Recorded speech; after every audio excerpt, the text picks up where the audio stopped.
The police call it theft ex car.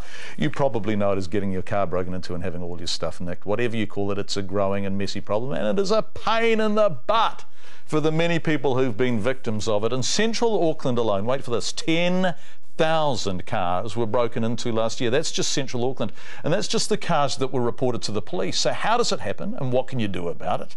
Tristram Clayton went to find out.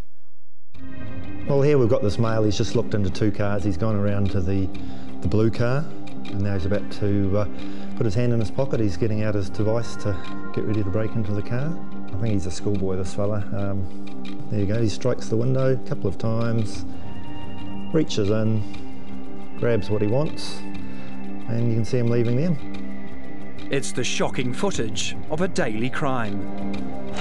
These 2 here, one's clearly the lookout. He's going to come up and stand on this corner while we've got the other gentleman looking into the Audi window. Obviously he sees something he likes. Out with his little instrument again that he's got in his pocket. And there he is, smashing the window of the Audi, reaching in, grabbing it, and away they go.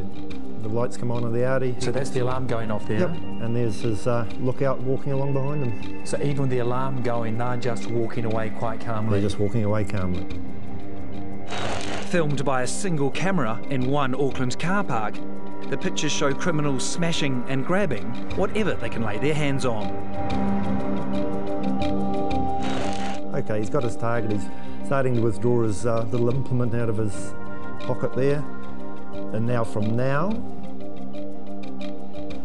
until now, he broke into that car, and there he goes. He's got quite a large bag. Carrying his bag over to his car, in and gone. So what was that, 2 seconds from the time he actually committed? So it took a good 2 minutes to check everything was safe, but once he smashed that window, it took 2-3 seconds. 2-3 seconds. David Mead is part of Auckland City Police's Strategic Traffic Unit.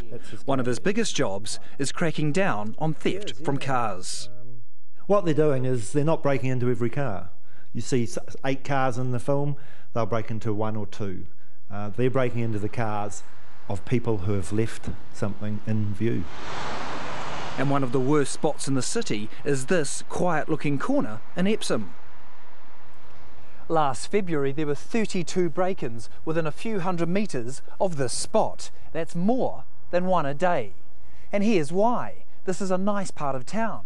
There are plenty of shops and people and cars, and that means people mistakenly trust this stuff to protect this stuff.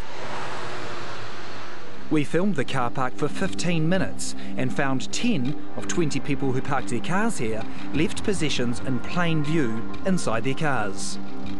Handbags, laptops and gym bags. Thousands of dollars worth left waiting for the taking.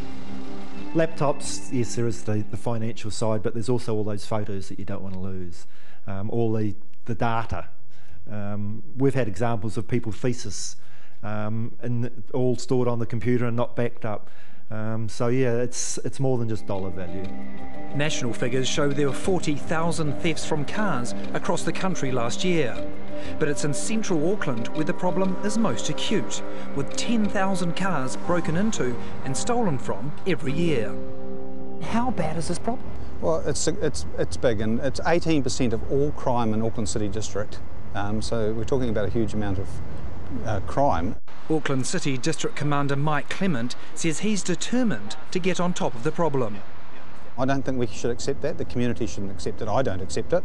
There are some things that we can do about it. Identifying the locations, raising awareness from victims and improving our deployment to those locations and those others that would deploy alongside us, then I know that we can make inroads.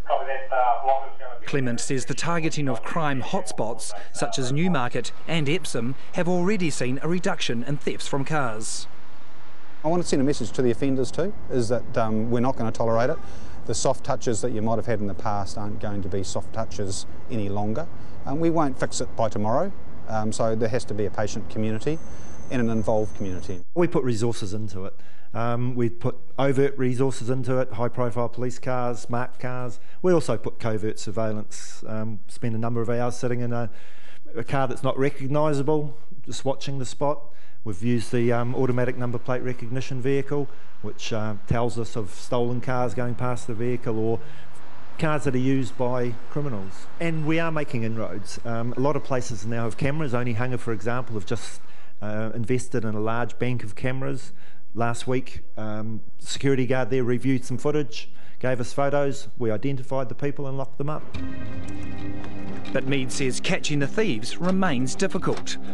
Only 10% are ever brought to justice. And that means preventing theft is much better than trying to solve it. That's why we're out there hammering it hard and trying to get that message across of hardening, target hardening we call it. Don't make yourself a victim. Don't leave property in your car. Don't leave it visible in your car. Simple as that. It is simple as that, yes.